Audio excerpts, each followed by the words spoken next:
이제 로마서 15장 마지막 부분입니다. 지난주에 복음의 제사장 말씀을 전했죠. 이제 복음의 제사장인 사도 바울은 로마로 가겠다는 계획을 말합니다. 로마로 가기 전에 먼저 예루살렘에 들러서 거기서 좀 선한 일을 하고, 그리고 로마로 가서, 그리고 로마의 그 후원을 받아서 그 당시에 땅끝인 서바나, 스페인에 복음을 전하기를 원한다. 이런 계획을 얘기해요. 그러면서 이 바울은 로마로 갈 때 그냥 가는 게 아니라 나는 그리스도의 충만한 복을 가지고 가겠다, 이렇게 말씀해요. 그리스도의 충만한 복, 시작.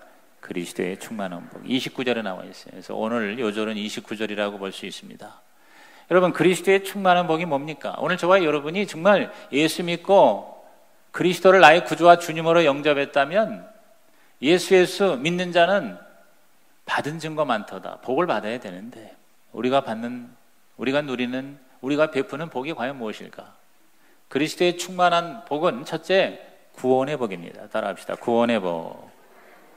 자, 22절과 23절을 다 같이 읽어봅니다. 그러므로 또한 내가 너희에게 가려 하던 것이 여러 번 막혔더니 이제는 이 지방에 일할 것이 없고, 또 여러 해 전부터 언제든지 서반으로 갈 때에 너희에게 가기를 바라고 있었다. 이 지방에 일할 것이 없다 그랬어요. 우리 지난주 19절에서 나온 것처럼 예루살렘에서 일루리곤까지, 오늘의 발칸반도까지 수천 킬로미터 두루 다니며 복음을 전했어요. 근데 더 이상 복음이 전파되지 않은 곳이 없게 되어서 이제 내가 서바나로 가겠다. 서바나라면 그 당시에 유럽의 또는 지구의 끝이라고 볼 수 있어요. 스페인입니다. 오늘의 스페인. 그 성경에는 이 바울이 이렇게 계획한 대로 스페인에 갔다라고 하는 기록이 확실하게는 없어요. 그러나 여러 전승에 의하면 바울은 결국 이 서바나로 갔어요. 그래서 거기서 복음을 전하고, 또 더 나아가서 배를 타고 오늘의 영국 그쪽에 가서 복음을 전하다가 로마로 다시 와서, 그래서 로마에서 순교를 당하는 것으로 되어 있습니다. 바울은 기득권에 안주하지 않았습니다. 사실 바울의 이때 나이가 이제 죽기 얼마 전이에요. 바울이 보통 64, 5세에 순교한 걸로 아는데, 한 2, 3년 전이니까 사도 바울이 그 당시에 60대면요 다 은퇴해서 좀 이렇게 여생을 좀 편안하게 보내야 할 나이 아닙니까?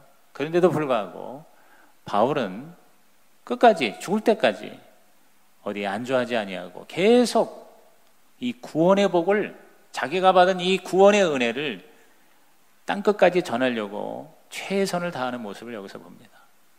그게 결코 편한 길이 아니었어요. 고린도후서 11장 23절 이하에 보면 사도 바울이 복음의 제사장으로서 이 구원의 복을 다른 사람에게 나눠주기 위한 전도와 선교의 삶이 얼마나 처절했는지를 그의 고백을 통해서 알 수가 있습니다.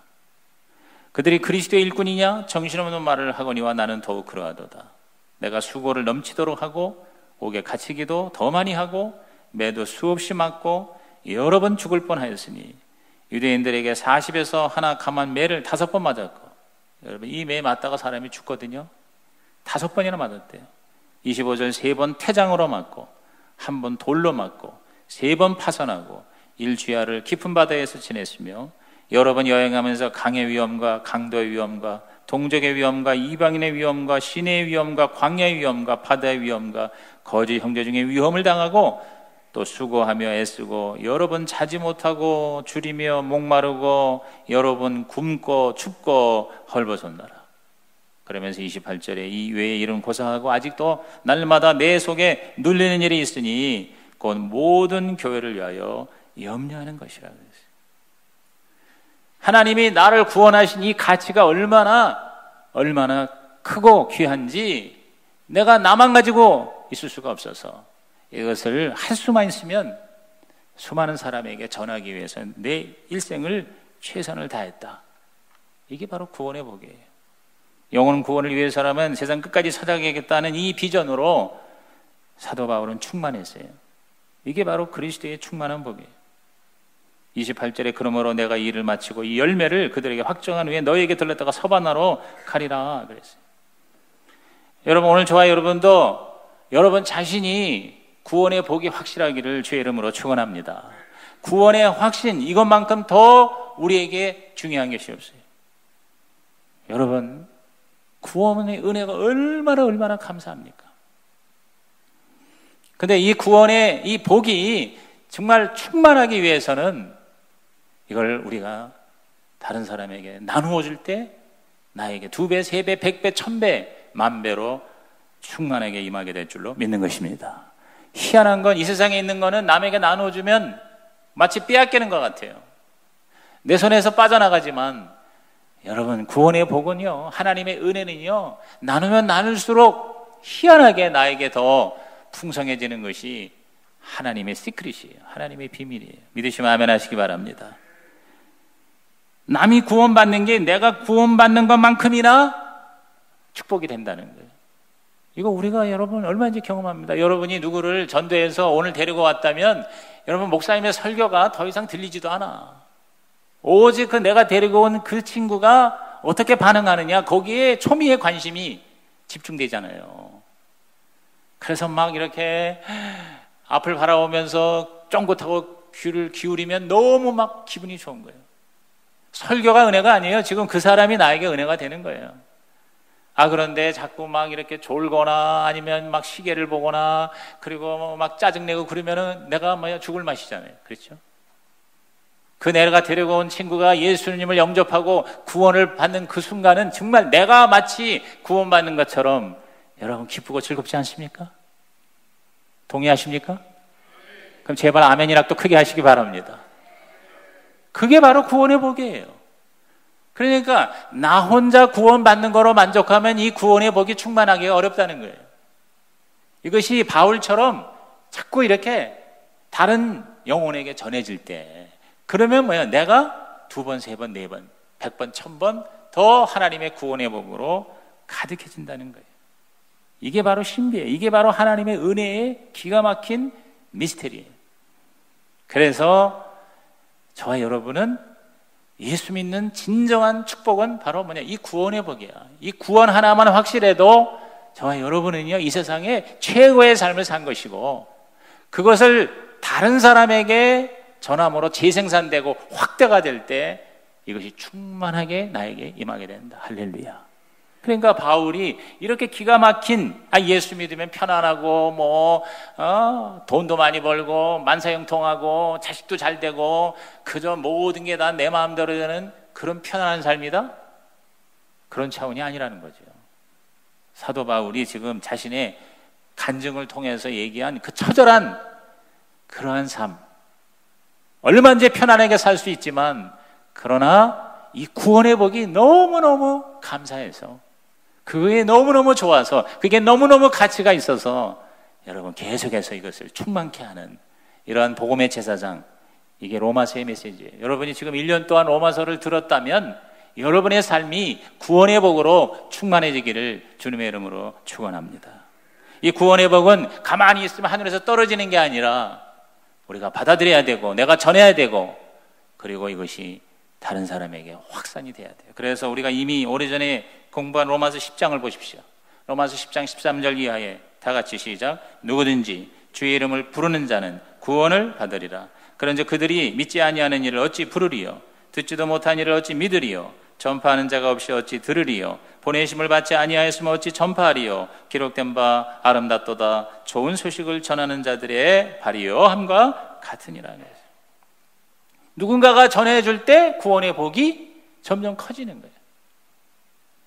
여러분, 교회를 그저 왔다 갔다 하면서 내가 구원받은 그 은혜가 나에게조차 없다면 여러분 얼마나 이게 비참한 겁니까?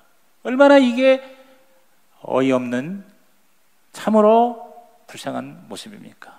여러분은요, 여러분 스스로 이 안에서 하나님의 생명의 역사가 막 넘쳐 흘러서 충만해서 이 구원받은 거 하나만으로도 이 어렵고 힘든 세상을 능히 이길 수 있고 멋지게 살아갈 수 있기를 주의 이름으로 축원합니다. 그러니까 구원의 확신이 너무 중요한 거예요. 그것뿐만 아니라 이것이 다른 사람에게 전파될 때마다 내가 반복해서 다시 그 구원의 복으로 나에게 가득해진다는 것이죠. 저는 제가 대학 다닐 때 영문과의 한 친구를 찍고 전도를 했는데 계속 거부하고 머리를 빡빡 깎고 고시 공부를 한다고 도서관에서 밤 12시까지 공부하는 그 친구에게 계속 예수 믿으라고, 교회 가자고. 아유, 당신이나 잘 믿어. 근데 이 친구가 나중에 예수님을 영접하고 지금은 장로가 됐어요. 어느 조그만 교회 장로가 된 우리 정준영이라고 하는 친구예요. 저를 만날 때마다 목사님 생명의 은인입니다. 나보고 생명의 은인이래. 근데 그는 구원의 복을 알기 때문에 나에게 복음을 전해주는 당신이, 그래서 예수 믿게 한 당신이 나에게 생명의 은인이라. 여러분, 그 말을 들을 때마다 한편으로는 부끄럽게 하지만 내가 한 것도 없는데, 그래서 예수 믿으라고 자꾸 가서 귀찮게만 했는데, 사실상 포기했는데 나중에 주님을 영접하고 이제는 장로가 됐어요. 그러니까 그 말을 들을 때마다 뭐냐면 내 안에 이 구원의 은혜가, 이 가치가, 이 복이 더 차곡차곡 채워지는 거예요. 이야, 한 사람만 전해도 이렇게 내가 구원의 복이 충만한데. 그래서 복음을 전하는 거예요. 누가 시켜서 하는 게 아니에요. 오늘 여러분이 바로 그러한 그리스도의 충만한 복의 주인공이 되기를 주의 이름으로 축원합니다. 그래서 바울은요, 그 단지 복음만 전하는 게 아니라 그 사람이 일어나서 또 다른 구원의 복을 다른 사람에게 전할 때까지 양육을 하는 최선을 다했어요. 자, 골로새서 1장 28절에서 29절을 다 같이 읽어봅니다. 우리가 그를 전파하여 각 사람을 권하고 모든 지혜로 각 사람을 가르치면 각 사람을 그리스도 안에서 완전한 자로 세우려 함이니 이를 위하여 나도 내 속에서 능력으로 역사하시는 역사를 따라 힘을 다하여 수고하노라 그랬어요. 한 사람을 전파하고 전도해서 권하고 가르치고, 그래서 완전한 자라는 성숙한 자로 세우려고 내가 최선을 다한다, 이렇게 얘기합니다. 여러분, 제가 가정교회로 대전환을 하려고 하는 이유는 이 가정교회 목장, 이 목장은 오늘 제가 목회 서신에서 설명했으니까 목장이 뭔지는 이제 대강 이해가 되셨잖아요. 정말 이 구원의 복이 중심이에요. 구원의 복을 같이 나누고 베푸는 일에 초점을 맞추기 때문에 추구할 만한 가치가 있다는 거예요.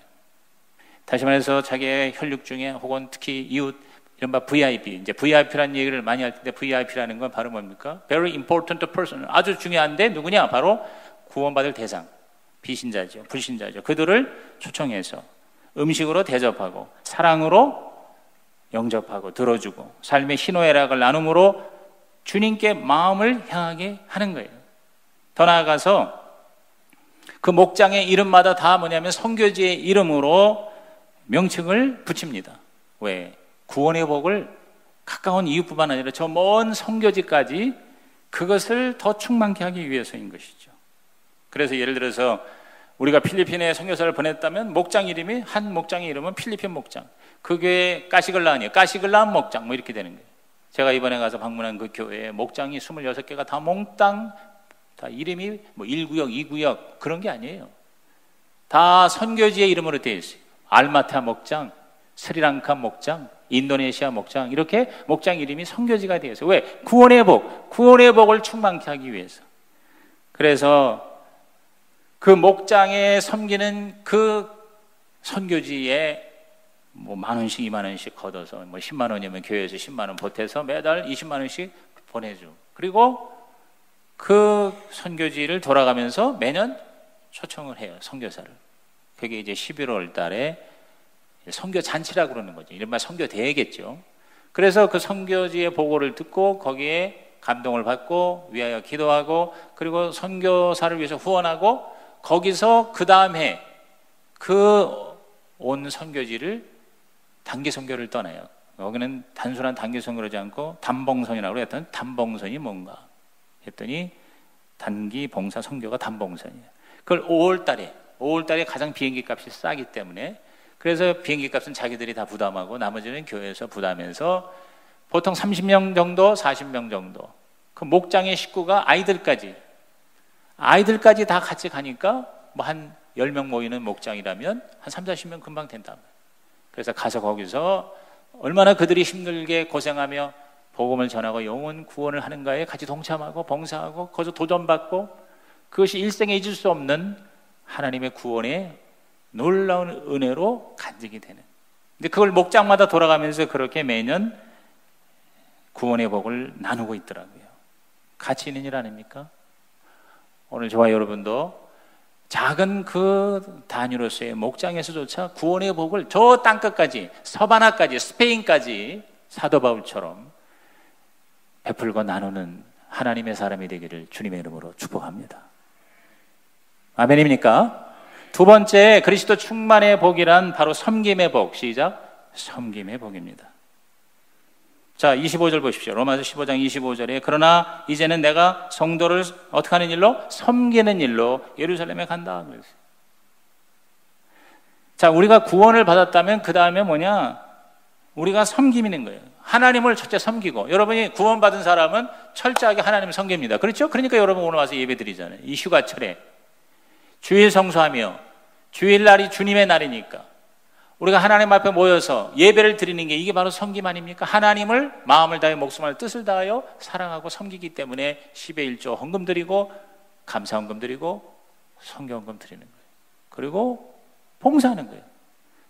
섬김이라는 게 뭐냐면 예배와 또 헌금과 그리고 내 몸을 시간을 들여서 교회에서 우리가 뭐예요? 봉사하는 거예요. 성가대가 봉사하고 교사들이 봉사하고 남성교회, 여성교회가 봉사하는 게 뭐예요? 이게 바로 뭐예요? 섬김의 복이에요. 섬김의 복. 우리 예수 믿는 사람은 복음의 제사장은 사도 바울처럼 이 섬김의 복이 얼마나 큰 복이라는 걸 깨닫고 그 복을 받아 누리고 그것을 확대 재생산하는 하나님의 사람이 되기를 주님의 이름으로 축원합니다. 보세요. 우리 26절 읽어볼까요? 이는 마게도냐와 아가야 사람들이 예루살렘 성도 중에 가난한 자들을 위하여 기쁘게 얼마를 연보하였음이라 그랬어요. 연보했다. 그 당시에 마게도냐, 아가야는 오늘의 그리스 지역입니다. 그리스 북부 남부 지역인데요. 그 지역도 굉장히 가난했어요. 가난했지만은 모 교회인 예루살렘 교회가 여러 가지 문제가 있고 특히 기근이 심하고 그러다 보니까 예루살렘에 있는 성도들이 너무 가난해서 먹을 것이 없어서 죽어갈 정도로 힘들다는 얘기를 듣고 극한 가난 가운데서도 기쁨으로 우리 이방 교회들이 돈을 모은 거예요. 그 돈 모은 걸 가지고 이제 사도 바울이 자기가 개척한 교회에서 돈을 모았으니까 당회장이니까 그걸 모아가지고 그리고 예루살렘에 가서 그것을 전달하는 이 섬김의 복을 사도 바울은 오늘 우리에게 보여주고 있는 것입니다. 27절에 저희가 기뻐서 하였거니와 또한 저희는 그들에게 빚진 자니 많을 이방인들이 그들의 영적인 것을 나눠 가졌으면 육적인 것으로 그들을 섬기는 것이 마땅하니라. 예루살렘의 유대인 교회가 복음의 시작이잖아요. 그러니까 영적으로 복음을 주었으면 육적인 것을, 즉 그 예루살렘 교회 교인들이 지금 삶의 필요가 지금 부족하 되니까 그거를 가서 채워주는 것이 마땅하다 그랬어요. 오늘 저와 여러분이 구원받은 가장 큰 목적은요, 잘 먹고 잘 사는 게 아니라요, 다른 사람을 섬기는 것이다. 그래서 어느 교회 갔더니 크게 뭐라고 써는 것 같더니 saved to serve 이렇게 써있어요. 영어로 saved to serve, 즉 serve하기 위해서, 섬기기 위해서 saved, 내가 구원받았다. 구원의 목적이 굉장히 확실한 거죠. 여러분 예수 믿으면 삶의 목적과 가치가 달라지잖아요. 나만 위해 살던 게 하나님의 영광을 위해 살고 또 하나님의 교회를 위해서 섬기고 그리고 많은 영혼을 구원하는 일에 내가 섬기는 거예요. 24절에 이는 지나가는 길에 너희를 보고 먼저 너희와 사귐으로 얼마간 기쁨을 가지고 너희가 그리로 보내주기를 바라며. 그러니까 바울은 로마 교회가 멋있는 교회다, 멋있는 교회니까 내가 이제 로마로 갈 테니 너희들이 나를 서바나로 보내줘라. 그 당시에 뭐냐면 선교사로 파송해서 후원하고 지원하고 섬겨달라, 그 말이에요. 간접적으로 그렇게 얘기하는 거예요. 28절에 그러므로 내가 이 일을 마치고 이 열매를 그들에게 확증한 후에 너희에게 들렀다가 서바나로 가리라 그랬어요.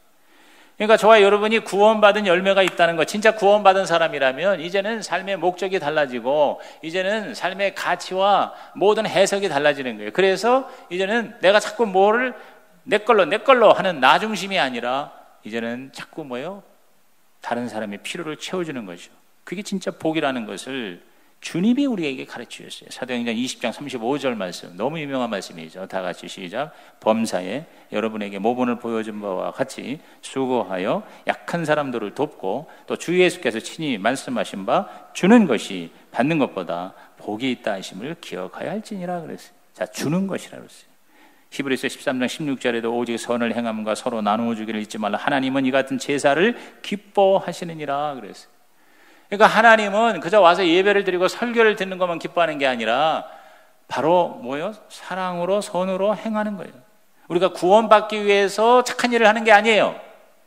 그러나 구원받았기 때문에 착한 일을 하는 거예요.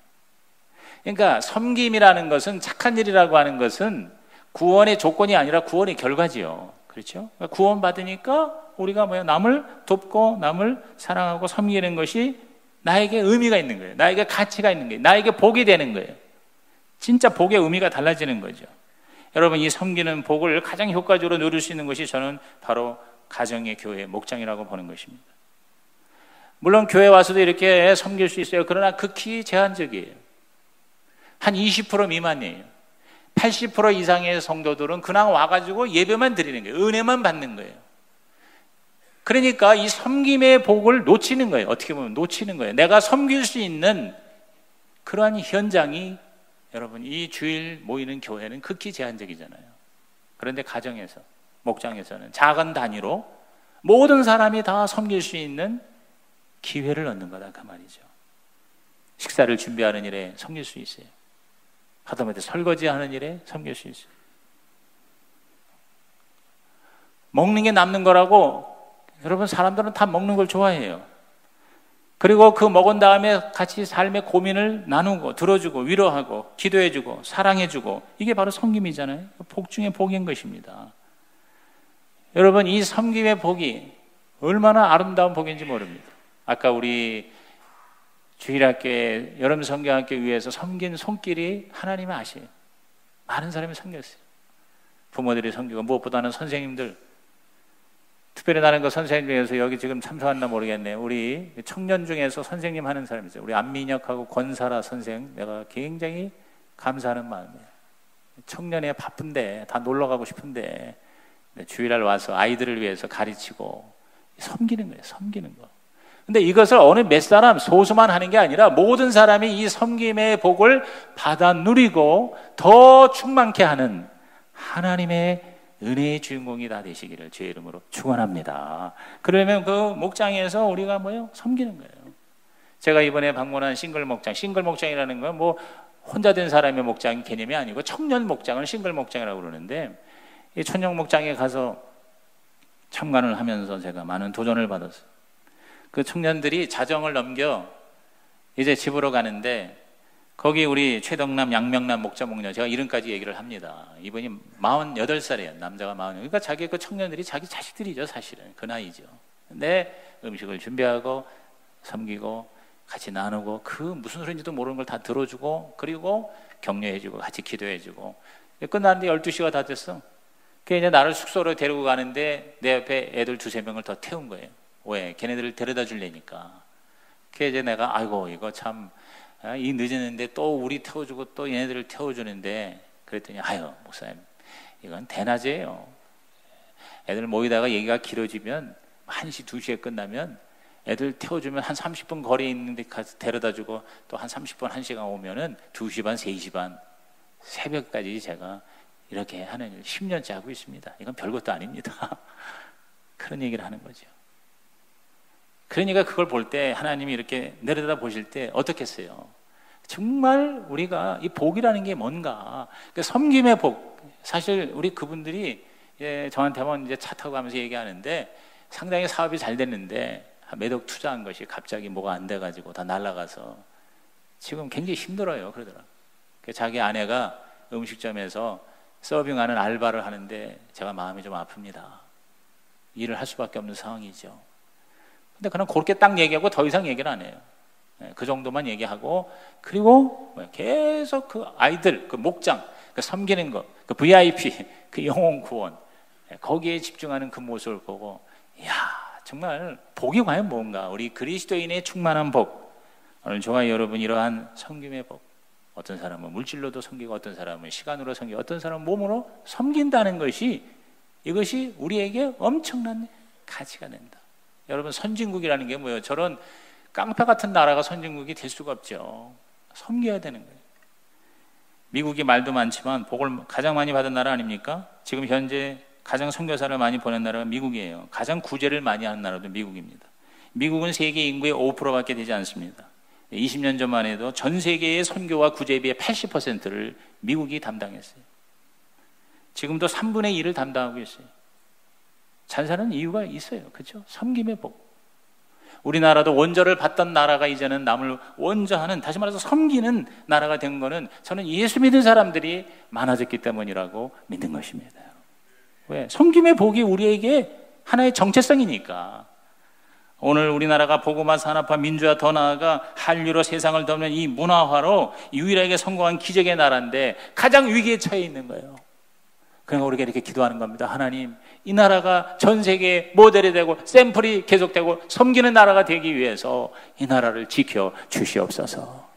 여러분이 그렇게 기도해 주시기를 주의 이름으로 부탁을 드립니다. 마지막으로 그리스도의 충만한 복은 기쁨의 복입니다. 따라합시다. 기쁨의 복. 여러분, 섬기는 거 이게 어떻게 억지로 됩니까? 누가 시켜서 됩니까? 강제 노동으로 됩니까? 안 되는 거예요. 하나님의 기쁨이, 성령의 기쁨이 우리 안에 계속 공급이 되니까 바로 이렇게 하나님을 섬길 수가 있는 거예요. 사람을 섬길 수가 있는 거예요. 여기 오늘 본문을 보니까 바울은요, 구절마다 기쁨이라는 단어를 반복해서 기록하고 있습니다. 24절 보십시오. 이는 지나가는 길에 너희를 보고 먼저 너희와 사귐으로 얼마간 기쁨을 가진 후에 그랬어요. 믿는 자들끼리 같이 교제하는 기쁨이 있어야 돼요. 이걸 수많은 성도가 놓치고 있어요. 그래서 여러분이 와가지고 목사님의 설교 듣고 헌금하고 그걸로 종땡 치잖아요. 그러면 교제의 사귐의 기쁨이 나에게 없는 거예요. 그 복을 내가 못 받는 거예요. 진짜 여러분, 예수 믿는 사람이 진정한 의미의 교제와 펠로우십을 사귐을 하면요, 세상에서 줄 수 없는 진정한 기쁨과 행복감이 우리를 점령하게 될 것이라 그 말이에요. 그걸 우리는 놓치고 있는 거예요. 26절에 이는 마게도냐 아게아 사람들이 예루살렘 성도 중에 가난한 자를 위해 기쁘게 연보했다. 헌금하는 것도 여러분 억지로 됩니까? 여러분 돈 많다고 헌금합니까? 제가 이렇게 가끔 헌금하는 분들 보면요, 돈이 많다고 헌금하는 게 아니에요. 낼 만한 사람은 내지를 않아요. 그런데 정말 이건 미스테리야. 어떻게 저렇게 힘든 사람이 이렇게 헌금할 수 있을까? 왜 그렇습니까?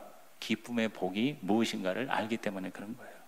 27절에 저희가 기뻐서 하였거니와 그랬어요. 기뻐서 하였거니와 또한 저희는 그들에게 빚진 자니 많은 이방인들이 그들의 영적인 것을 나눠 가졌으면 육적인 것으로 그들을 섬기는 것이 마땅하니라 그랬어요. 여러분, 미국의 오래전 얘기인데 어느 교회에 한 부자 장로님이, 그 장로님이 굉장히 부자예요. 목사님을 찾아가서 상담을 하고 권면을 했어요. 목사님, 우리 교회에 한 과부 여자 집사 한 분이 계시는데 혼자 살면서 애를 5이나 지금 키우고 있는데 남의 집에서 빨래를 하면서 고생이 말이 아닙니다. 근데 아마 이분이 재정장로인 것 같아요. 매주마다 $5씩 헌금을 합니다. $5씩 헌금을 하는데 큰 액수는 물론 아니지만 그 여자 집사님에게는 참 적지 않은 액수일 것 같아요. 이 장로님은 200불씩을 헌금을 했어요. 매주마다 200불을 헌금을 하는 거예요. 그러니까 $5는 200불에 몇 분의 1입니까? 계산이 좀 잘 모르겠네요. 40분의 1인가? 그러니까 장로님의 말씀은 뭐냐면 이 여자 집사님의 이 $5의 헌금을 제가 대신 내고 싶습니다. 그래서 그 $5를 5명의 자녀들 키우는데 분유값이라도 보탰으면 좋겠습니다. 그러니까 굉장히 동기는 좋은 거예요, 이 장로님이.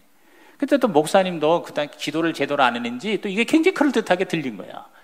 그거 참 좋은 생각입니다. 장로님 감사합니다. 그러면서 그 집사님을 불러다가 장로님이 당신 사는 게 매우 어려운 줄 알고 매주 헌금을 하는 거를 대신 내주시겠다고 하니 다음 주부터는 그 $5 헌금을 안 하지 마시고 그걸로 아이들 필요를 좀 채우세요. 이 말을 듣고 이 여자 집사님이 통곡을 하는 거예요.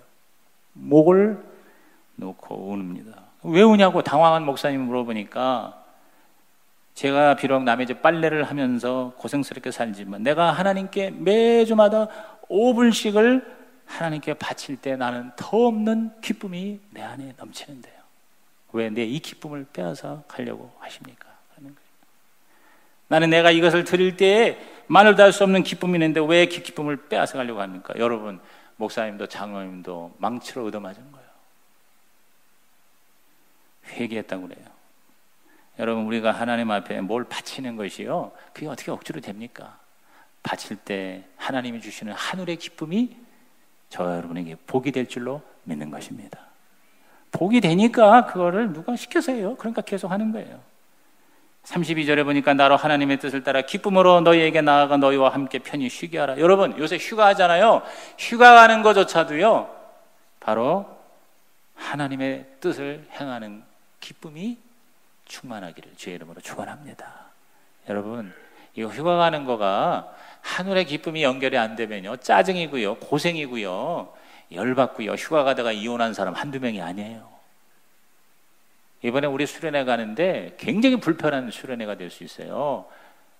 여러분, 5만 원 가지고 교통비에 숙식비에 다 이거 어떻게 감당이 돼요? 그런데 시골교회 가서 거기서 우리가 바닥에서 잠을 자면서 시골교회도 돕고 섬기고 서로 사랑으로 하나 되는 이 불편한 그러한 수련회가 될지라도 저는 하나의 기대가 있어요. 이 불편함을 통해서 하늘의 기쁨이 우리를 하나 되게 하여 주시옵소서. 오늘 저와 여러분이 하나님이 주신 이 사명을 감당함에 우리는 뭐예요? 기쁨의 복이 충만한 거예요. 바울은 가는 곳마다 이 모든 사람에게 이 기쁨을 나눠주는 놀라운 영적 부자가 된 거예요. 그래서 마지막 33절 우리 건너뛰어서 33절로 넘어가면 평강의 하나님께서 너희 모든 사람과 함께 계실지어다. 따라합시다. 평강의 하나님. 하나님의 평안이 우리 가운데에 임하게 되는 거예요. 그 기쁨이라는 게 뭐 내가 게임을 해서 내가 기쁜 게 아니에요. 내가 오락을 해서 기쁜 게 아니라 하나님이 주시는 성령의 기쁨이에요. 우리의 모든 이성을 지각을 초월하는 하나님의 평강과 기쁨이 저와 여러분에게 떠나지 않기를 주님의 이름으로 축원합니다. 여러분, 이러한 기쁨 어디서 가능합니까? 저는 목장을 제대로 섬기는 목자와 목녀를 보면서 목사보다도 더 큰 기쁨을 가지고 있더라고요.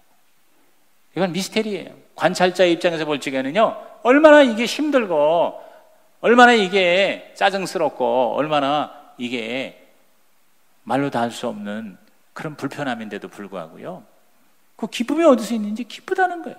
행복하다는 거예요. 그 목장의 구역이 방학에 휴가를 하러도 안 간다는 거예요. 방학하라고도 안 간다는 거예요. 왜? 자기들이 너무 좋다는 거예요. 같이 모여서 함께 먹고 함께 나누고 함께 기도하는 것이 이게, 그리고 그 VIP 한 영혼을 얻는 것이 말로 다 할 수 없는 기쁨이기 때문에 가라고 해도 안 간다는 거예요. 여러분, 이러한 하늘의 기쁨이 오늘 저와 여러분에게 지치지 않게 임하시기를 주님의 이름으로 축원합니다.